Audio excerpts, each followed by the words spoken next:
Kaisar Naga yang tak terkalahkan bab 406, ras penyihir. Mereka datang ke dunia kecil untuk mencari bayi Kyuxue, tetapi secara tidak sengaja tersandung ke dunia yang agak besar.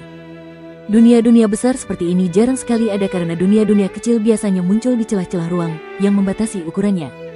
Ada dunia-dunia kecil seperti tempat tinggal Qian Phoenix Rache dan Green Dwarf. Dunia-dunia berskala besar seperti itu jarang terlihat bahkan di Central Plains. Suan Qi di dunia kecil itu biasanya sangat dalam. Dunia kecil kurcaci hijau hampir tidak terlihat dalam artian Suan Qi-nya tipis. Oleh karena itu, dalam kebanyakan kasus, ada beberapa harta karun unik di dunia kecil. Harta karun itu langka di dataran tengah dan bisa dijual dengan harga tinggi. Yecha sangat gembira karena mereka menemukan banyak harta karun di dunia ini. Jika mereka bisa menguasai dunia ini, mereka pasti akan kaya raya. Ada 18 ras di dunia, yang sebagian besar tidak kuat.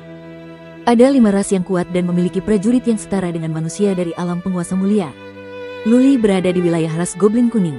Ras ini tidak terlalu kuat di dunia. Pemimpin mereka yang paling kuat hanya sehebat prajurit alam penguasa mulia, tetapi dia memiliki beberapa trik aneh. Sebenarnya, fakta bahwa ras Goblin Kuning dapat memasuki dunia kecil bersama kurcaci hijau adalah karena Bai Kyuxue. Bai Kyuxue memasuki dunia ini dari tempat para kurcaci hijau berada, yang memungkinkan ras Goblin Kuning menemukan jalannya. Namun, dunia kurcaci hijau begitu kecil dengan sedikit material mistis dan Suan Qi yang tipis sehingga ras Goblin Kuning tidak terlalu memperhatikannya. Kalau tidak akan ada begitu sedikit Goblin Kuning di sana. Jadi maksudmu Bai Kyuxue tidak diculik dan dia datang ke dunia ini atas kemauannya sendiri? Mata Luli berbinar setelah Yecha menyelesaikan penjelasannya. Yecha mengangguk dan berkata, menurut informasi yang kudapat, kurasa begitu. Tapi aku tidak tahu di mana Nona Kyuxue berada. Setidaknya, dia tidak dibawa oleh ras Goblin Kuning. Luli merasa lega tetapi dia masih takut untuk mengambil tindakan apapun. Bagaimanapun, ada 2 makhluk kuat di dunia yang dapat bersaing dengan para pejuang alam berdaulat manusia. Memang, ras Titan mungkin memihak mereka, tetapi masih ada satu lagi.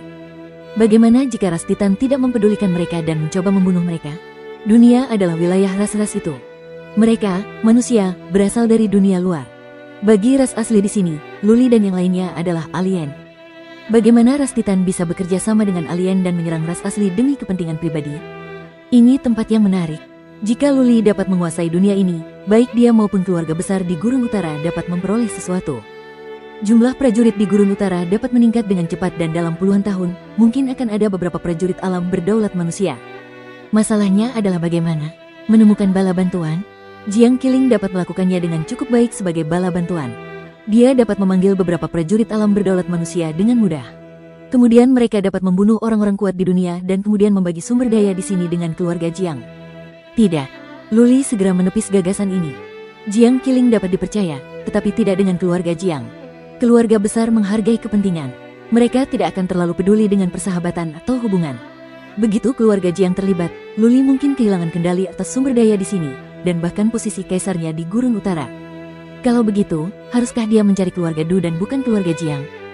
Setelah dipikir-pikir lagi, Luli masih merasa ini bukanlah cara yang tepat. Begitu keluarga Du mengetahui hal ini, nyawa Luli sendiri mungkin akan terancam. Ada cukup banyak sumber daya di sini bagi keluarga Du untuk mengambil risiko dan membunuh Luli. Dilarang berbagi, Luli telah mengambil keputusan. Orang-orang yang berani adalah mereka yang selamat. Selama dia dapat menguasai dunia ini, dia dan keluarga Gurun Utara dapat berkembang. Dia berpikir sejenak dan membiarkan yang lain pergi kecuali Yecha. Kemudian dia bertanya, pemimpin klan Ye, apakah menurutmu ras Titan akan mendengarkan ras Mammoth? Yecha tahu apa yang ada di pikiran Luli. Dia memikirkannya dengan serius dan menjawab, aku 70% yakin. Ras Titan sama bodohnya dengan ras Mammoth. Orang-orang seperti ini paling mudah dimanipulasi. Secara teori, jika pemimpin klan ras Mammoth ada di sini, pemimpin klan ras Titan harus mendengarkannya. Baiklah, aku akan mengambil risiko. Luli bertekad dan berkata, pergi dan temukan jalan keluarnya. Teleportasi semua prajurit alam abadi ke dunia kecil bersama kurcaci hijau dan tunggu perintahku di sana. Tidak seorang pun boleh kembali ke Gurun Utara. Katakan kepada mereka bahwa mereka harus tutup mulut tentang hal ini. Siapapun yang membocorkan informasi apapun akan dibunuh tanpa pertanyaan. Minta patriark kedua untuk mengambil token identitasku. Luli menyerahkannya dan melanjutkan, minta dia untuk pergi mencari Nyonya Yan dan meminta beberapa material mistis untuk mencapai alam bangsawan lalu segera serahkan kepada pemimpin klan dan patriark ras Mammoth. Beritahu mereka untuk mencapai alam bangsawan secepat mungkin dan datang ke sini. Dunia kecil bagi ras Qian Phoenix tidak dapat ditinggalkan tanpa mencapai alam bangsawan. Jika Luli ingin menghancurkan dunia ini, ia pasti membutuhkan bantuan dari ras Mammoth. Oleh karena itu, sebelum mereka sampai di sana, tidak ada yang dapat ia lakukan. Yecha mengerti, jadi dia segera pergi. Karena pintu masuknya dekat, pintu keluar ke dunia kecil bersama kurcaci hijau pasti juga ada di dekat sini. Yecha segera menemukan genangan lumpur lainnya. Dia masuk dan menemukan formasi penghambatan di sana. Formasi itu pasti mengarah ke dunia kecil yang dihuni kurcaci hijau. Semua prajurit alam abadi dibawa keluar dan hanya prajurit alam penguasa mulia yang tertinggal. Ada begitu banyak hal yang ingin Luli rahasiakan dari dunia luar. Dia bahkan tidak ingin Zihuan Qiao tahu banyak. Semakin banyak yang diberitahu, semakin berisiko. Begitu dataran tengah mengetahui hal ini, keluarga besar akan mendambakan dunia ini, yang bisa jadi merupakan akhir bagi semua orang di sini. Yecha kembali setelah dia membuat pengaturan dan bertanya, apa yang harus kita lakukan sekarang? Temukan Bai Qiuxue. Luli menjawab setelah berpikir sejenak, kita akan duduk tenang. Kau pergi bersama ketiga leluhurmu untuk mencarinya di sini. Jika dia masih hidup, aku ingin melihatnya. Jika tidak, aku ingin melihat jasadnya. Kita harus mengambil tindakan yang cerdas sekarang. Jika tidak, ras lain akan bersatu dan menyerang kita. Yecha juga berpikir demikian. Dia tidak berencana untuk bergerak, bahkan terhadap ras goblin kuning, yang akan membuat ras lain waspada. Beberapa alien di sini tidak akan menarik perhatian ras-ras besar di dunia ini. Begitu banyak pejuang kuat berada di sini dan satu ras hancur, ras-ras lain akan khawatir. Luli memerintahkan agar yang lainnya menunggu di sekitar genangan lumpur dan tidak seorang pun boleh pergi. Mingyu, Yu Huashen, Zihuan Qiao dan yang lainnya terkejut. Mereka penasaran dengan informasi apa yang didapat Yecha, tetapi Luli tidak mau mengatakannya, jadi tidak ada yang bertanya. Patriark kedua dari ras Phoenix Biru telah pergi. Yecha memberitahu tiga patriark lainnya beberapa hal untuk diperiksa dan kemudian pergi juga. Ras Phoenix Biru adalah ras dengan kecepatan tercepat di Central Plains dan mereka adalah pengintai terbaik. Keempatnya semuanya berada di alam bangsawan. Selama mereka berhati-hati dalam bersembunyi, tidak ada yang bisa melihat mereka. Luli dan yang lainnya menunggu dengan tenang. Akan ada beberapa goblin kuning yang muncul di sekitar sini sesekali, tetapi Luli telah mengatakan bahwa mereka tidak boleh diserang. Goblin kuning dapat melihat bahwa ada banyak prajurit yang kuat di sini sehingga mereka tidak bergerak mendekat. Untuk saat ini, kedua belah pihak hidup dalam damai. Tentu saja, kemunculan tiba-tiba begitu banyak prajurit yang kuat akan menyebabkan para goblin kuning mengambil tindakan. Mungkin pasukan mereka akan segera tiba. Luli berencana untuk menemukan Bai Qiuxue sesegera mungkin dan kemudian meninggalkan dunia ini. Dia akan kembali dan menempatinya sedikit demi sedikit setelah ras mamut berhasil menerobos. Sehari telah berlalu, lalu 2 dan 5. Ada semakin banyak goblin kuning di sini. Zihuan Qiao merasakan setidaknya ada 1000 di bawah tanah. Mereka tidak dalam mode menyerang sekarang, tetapi pertempuran tidak dapat dihindari.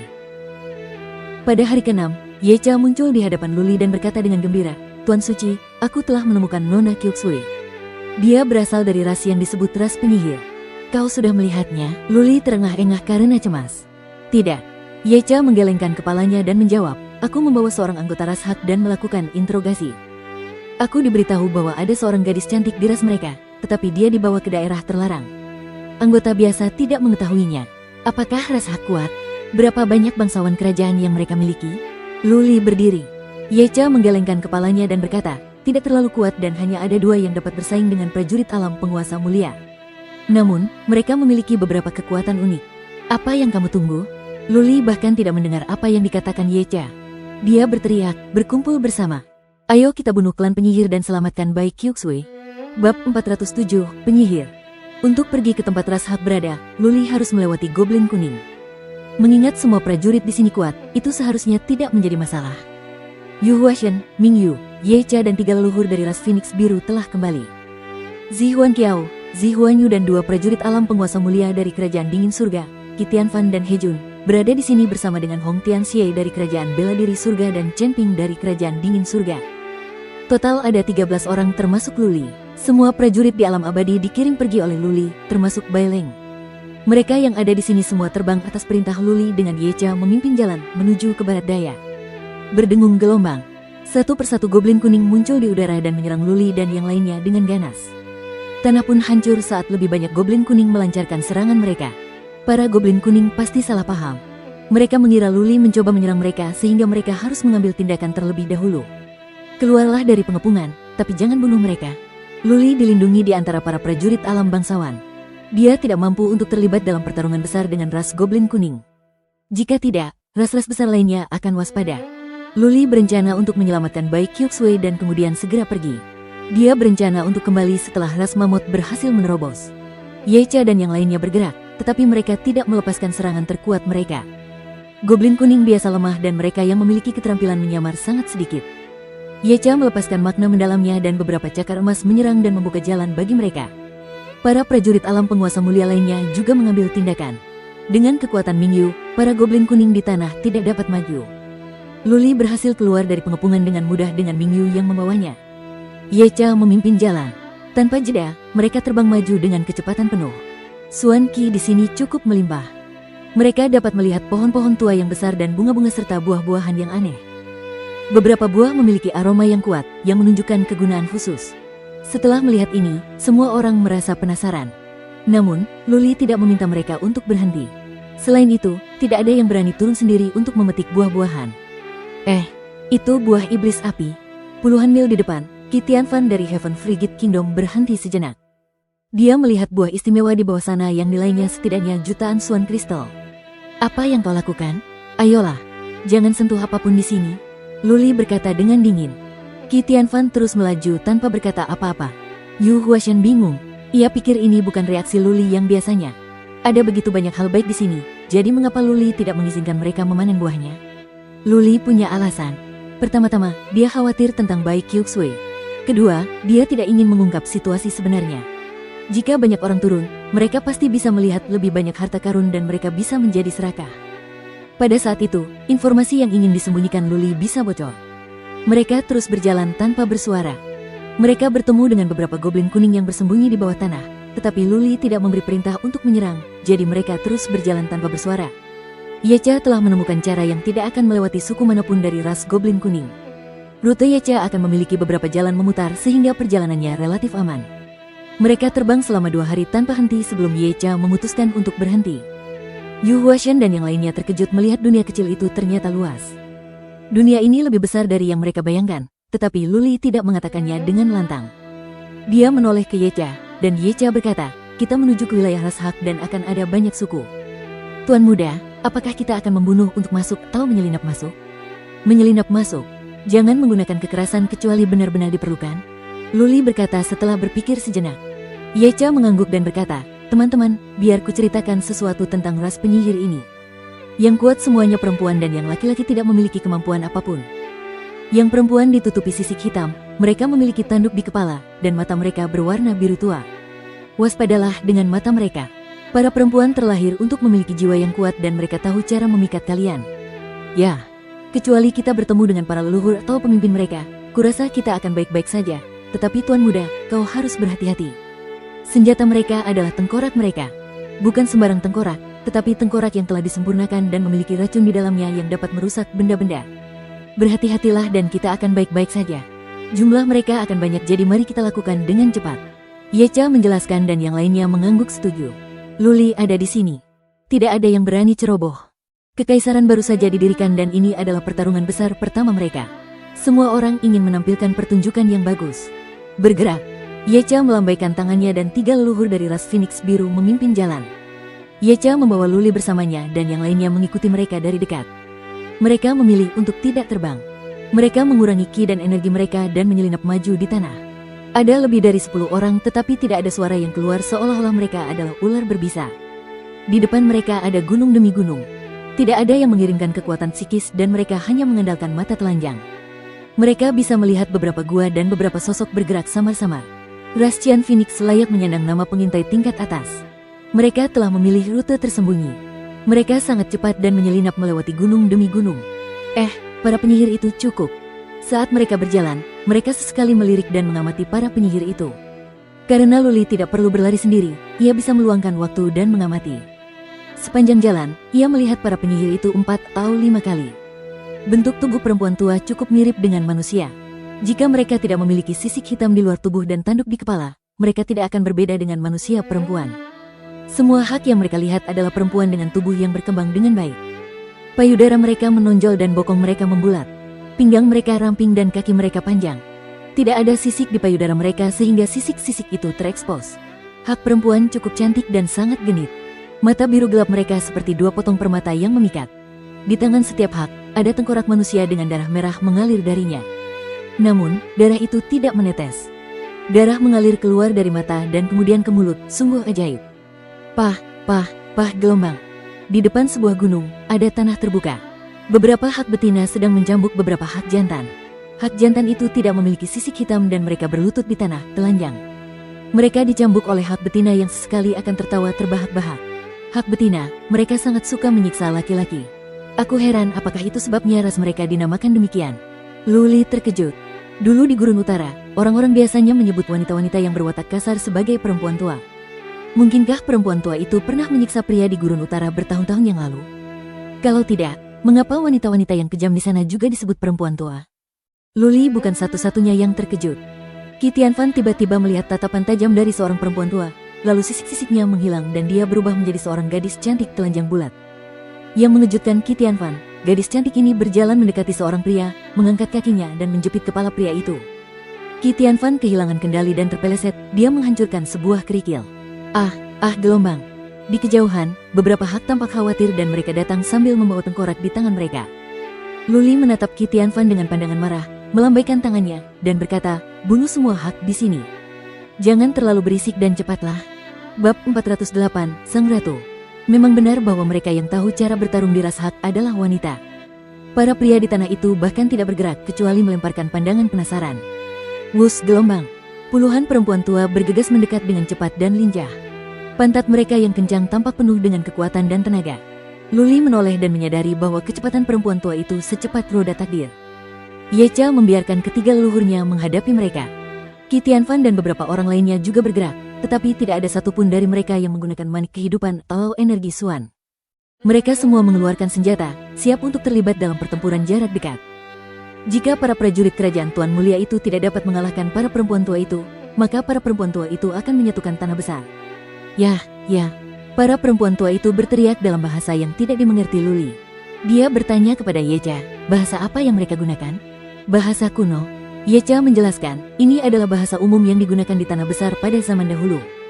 Saya pikir ras hak pastilah salah satu ras dari zaman dahulu dan saya yakin mereka pernah menikmati hari-hari yang gemilang di dataran tengah. Para penyihir bergerak mendekat. Luli menatap salah satu dari mereka dan dia merasa penasaran. Kolam jiwanya bergetar. Itu adalah perasaan yang sangat ajaib. Dia merasa sangat ingin mencari penyihir dan melakukan hubungan seksual selama berhari-hari. Tuan Suci, tenangkan dirimu. Yecha berbisik kepada Luli yang sudah sadar kembali. Dia malu melihat dirinya ereksi. Dia menyentuh hidungnya dengan malu dan berkata, kemampuan mereka dalam memikat cukup bagus. Yecha mengangguk lalu menatap ke medan perang dan berteriak, jangan biarkan tengkorak mereka menangkapmu. Para perempuan tua itu melemparkan tengkorak mereka ke depan dan ada cahaya biru di mata mereka saat mereka mencoba memikat Yu Huaxin, Zi Huanqiao dan yang lainnya. Namun, semua yang ada di sini adalah prajurit alam penguasa mulia dengan jiwa yang sangat kuat. Keterampilan semacam ini tidak akan banyak membantu mereka. Ming Yu melepaskan kekuatannya dan para penyihir itu melambat. Tengkorak-tengkorak itu membeku di udara. Mereka berdengung tetapi mereka tidak bisa terbang lagi. Swish, swish gelombang. Yu Huaxin melepaskan apinya dan segera api dan kilauan menari-nari di langit.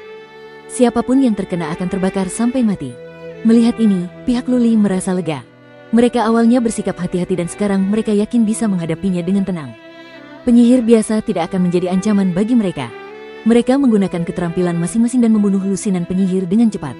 Wow, yah, gelombang. Para penyihir laki-laki di padang rumput ketakutan. Mereka merangkak ketakutan. Luli berteriak, bunuh semua penyihir di gunung.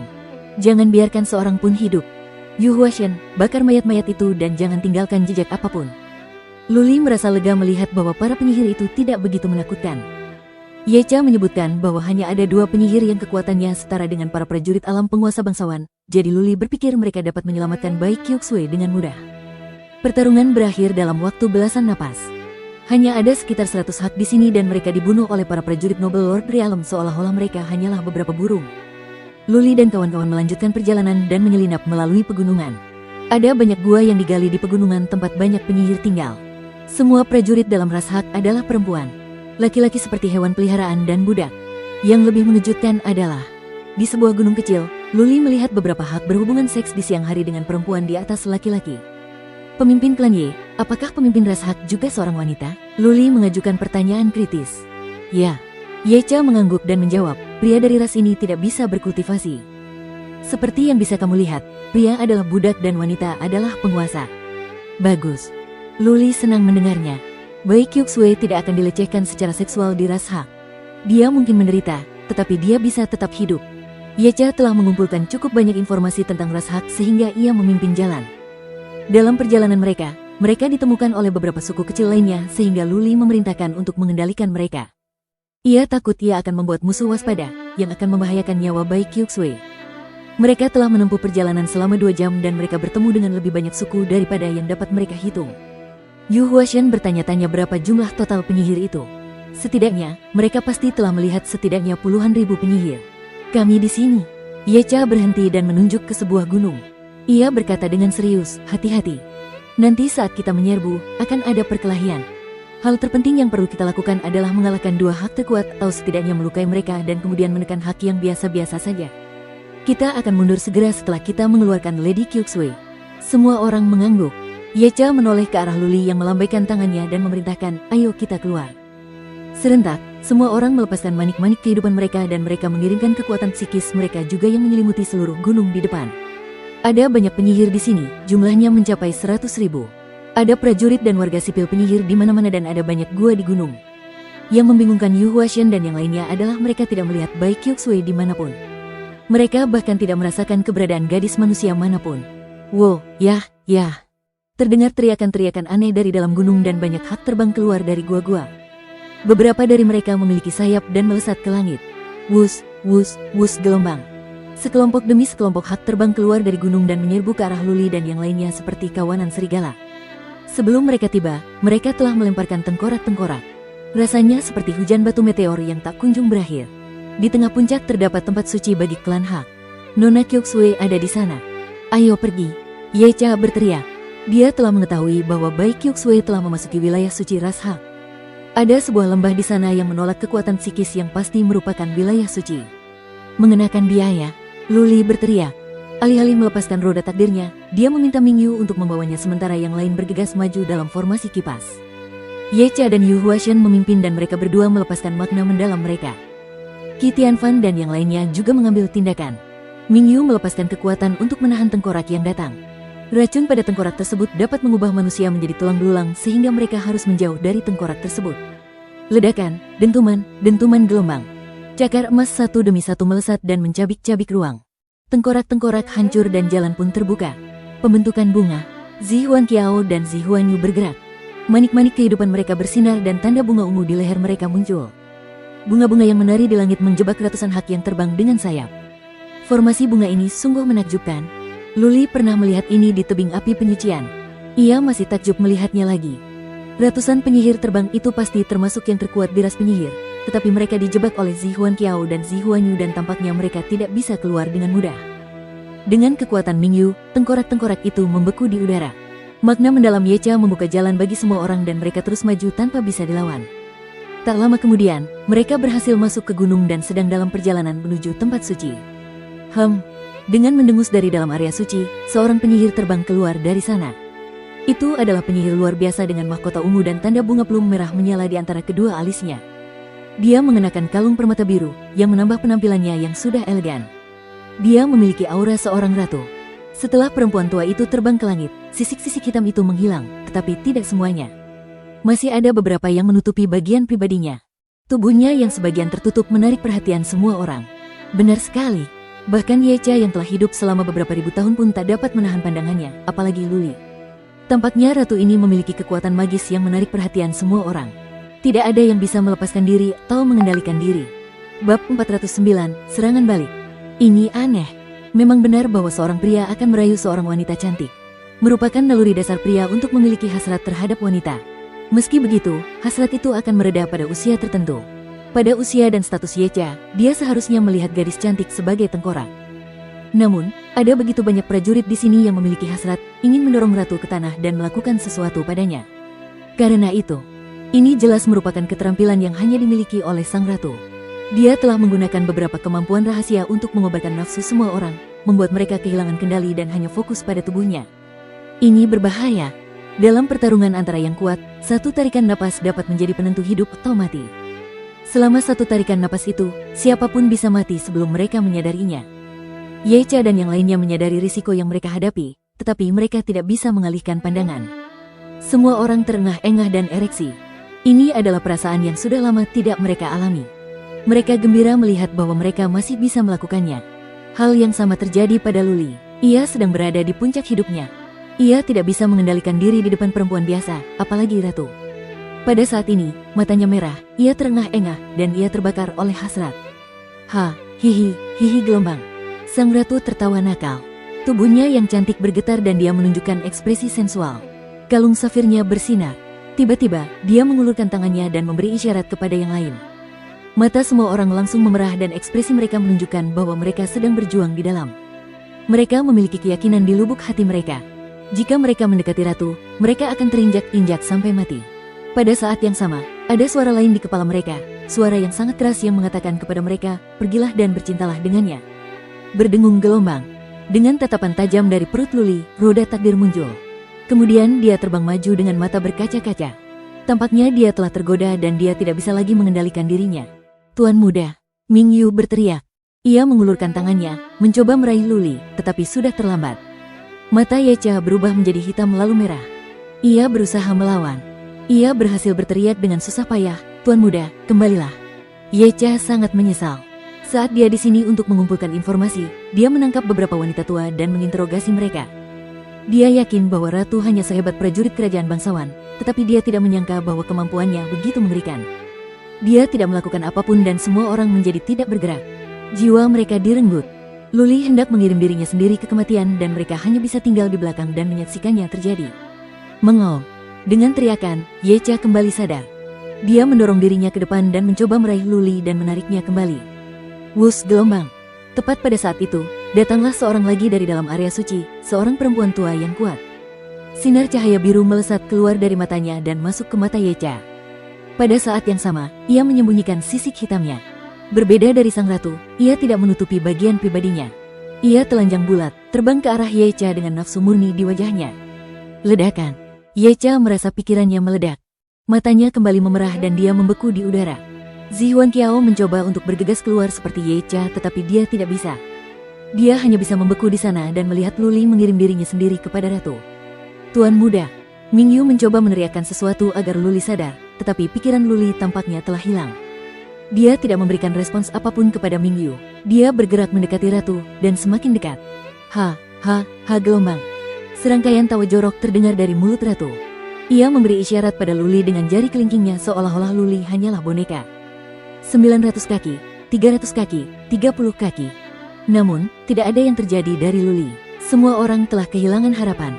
Mereka melihat Luli mendekati ratu tanpa daya. Ratu bahkan mengulurkan tangannya yang halus untuk membelai wajah Luli. Luli gemetar saat disentuh tangan ratu. Ekspresinya menunjukkan nafsu birahi yang murni. Dia mengulurkan tangannya ke payudara ratu, benar-benar kehilangan kendali atas dirinya sendiri. Gelombang. Tawa sang ratu bahkan lebih cabul. Dia tahu bahwa Luli adalah penguasa kelompok ini. Dia terangsang oleh bagaimana Luli berada di tangannya dan bagaimana para prajurit lainnya menjadi sangat marah. Dia mencoba memikirkan sesuatu untuk dilakukan padanya, tuan muda yang terhormat ini, sehingga yang lain bisa lebih marah dan putus asa. Tepat pada saat itu, raut wajah ratu berubah. Ia merasakan adanya bahaya. Bahaya itu datang dari pemuda di depannya, dari tangan yang berada di dadanya. Berdengung gelombang. Dengan tatapan tajam, tangan Luli berubah menjadi blood claw. Kemudian dengan satu goresan, salah satu payudaranya hancur berkeping-keping dan darah mengalir keluar. Luli menggerakkan tangannya ke atas dan menjepit leher ratu. Jika dia mengerahkan lebih banyak kekuatan pada tangannya, ratu akan dipenggal. Wajahnya yang kosong dan cekung menjadi dingin lagi. Matanya yang berkaca-kaca tampak sangat jernih sekarang.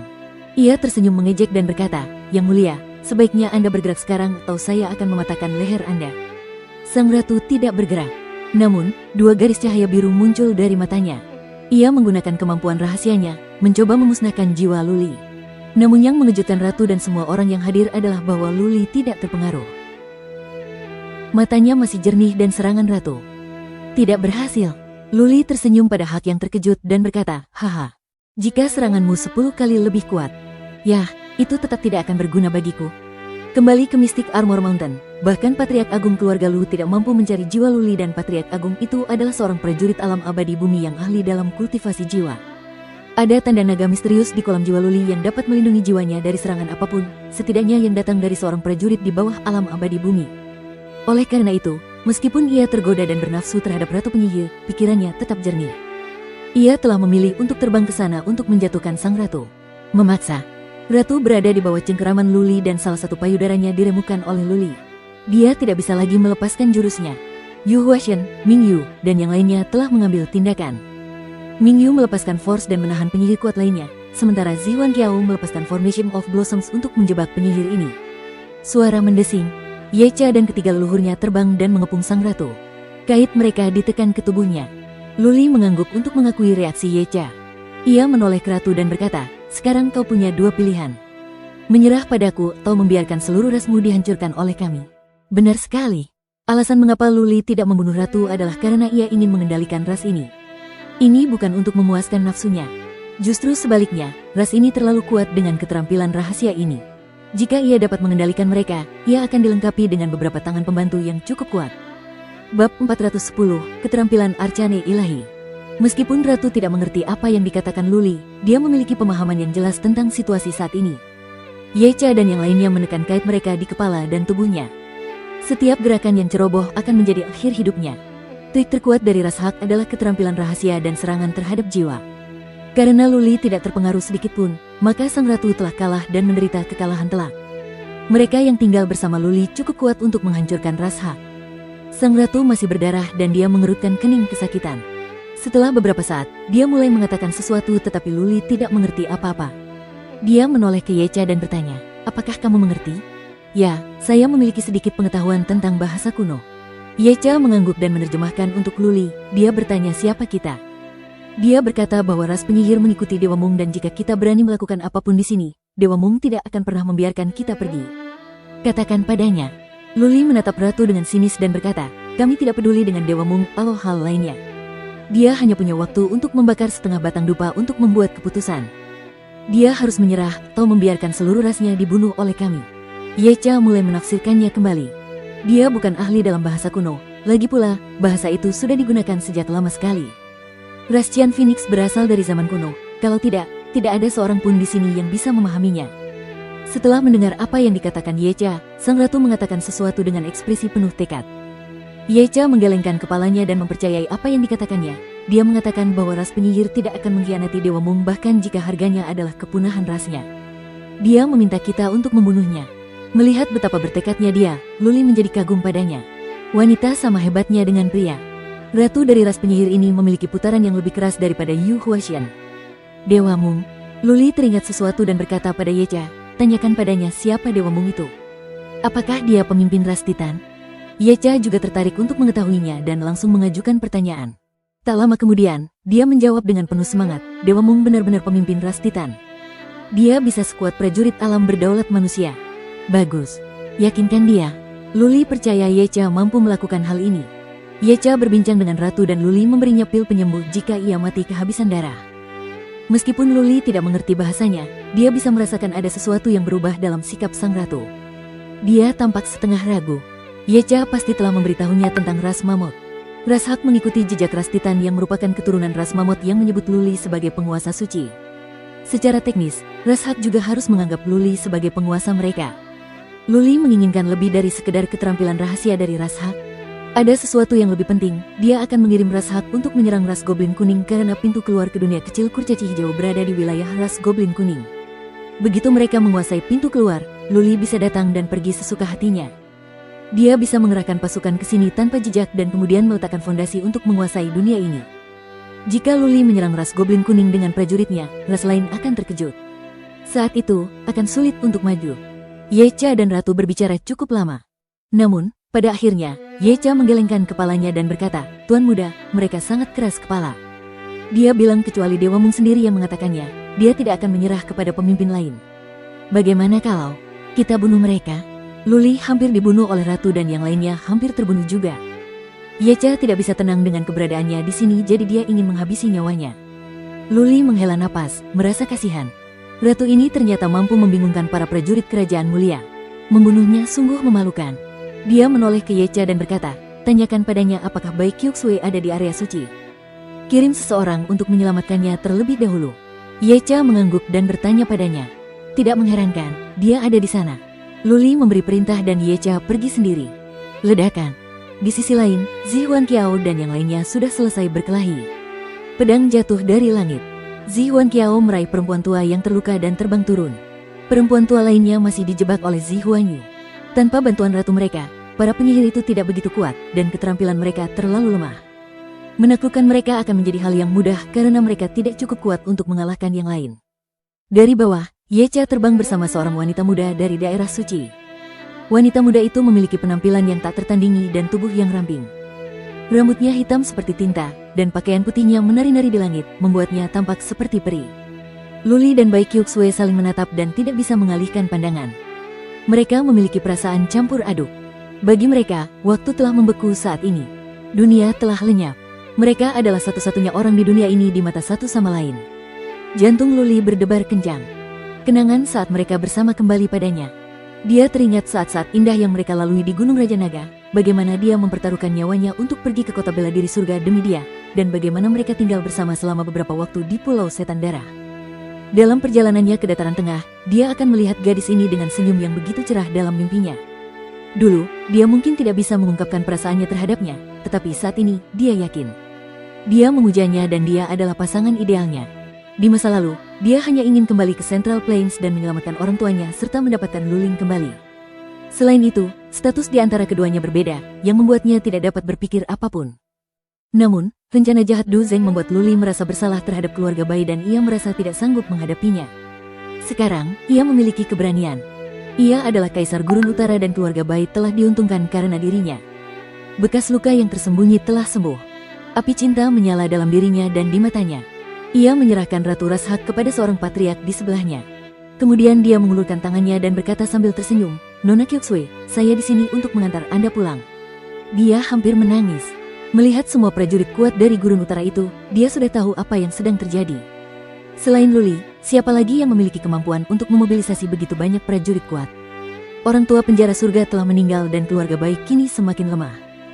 Keluarga Bai sangat membutuhkan seorang prajurit tangguh dari alam penguasa mulia. Bai Leng tidak dapat melakukan terobosan sehingga banyak orang beralih ke Bai Qiuxue. Dia berada di bawah tekanan yang sangat besar yang mendorongnya untuk masuk ke dunia kecil Green Dwarf.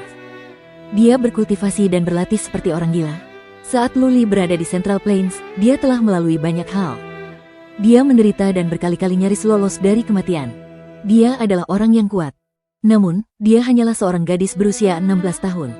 Berkali-kali, dia hanya ingin berhenti dan hampir putus asa. Pada saat ini, dia bisa menenangkan pikirannya. Luli telah kembali. Dia memiliki seseorang untuk diandalkan.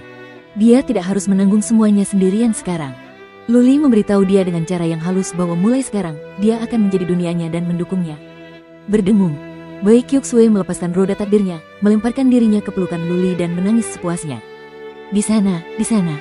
Luli memeluknya dan berkata sambil tersenyum, "Mulai sekarang, tidak ada yang bisa mengganggumu lagi. Jangan menangis. Ada begitu banyak orang di sini. Kamu lebih cantik jika tidak menangis." Gadis-gadis sangat memperhatikan penampilan mereka, hampir selalu. Ia menghentikan air matanya setelah mendengar kata-kata Luli. Ia menyeka air matanya, melepaskan diri dari pelukan Luli, lalu menoleh ke arah ratu. Sang ratu tiba-tiba menatap tanda sindor di antara kedua matanya. Sang ratu membuka mulutnya dan berteriak. Patriark Rastian Phoenix yang mengendalikannya marah dan hendak menghancurkannya sampai mati. "Berhenti!" Ye Cha dan Luli berteriak bersamaan. Luli menatap Ye Cha yang berkata dengan heran, "Tuan muda," ratu berkata. "Nona Qiuxue telah menguasai jurus rahasia kuno dari ras penyihir. Mulai sekarang, dia akan menjadi dewi ras penyihir. Keterampilan arcana kuno?" Luli menatap Bai Qiuxue dan bertanya, "Qiuxue, apakah kau sudah memahami skill misterius ras penyihir di area suci?" "Ya, aku sudah melakukannya." Bai Qiuxue membelai rambutnya dan menundukkan kepalanya. Dia melanjutkan dengan suara malu-malu, "Tapi menurutku, keterampilan arcane dirancang untuk memikat pria. Itu cukup kotor." Bersambung.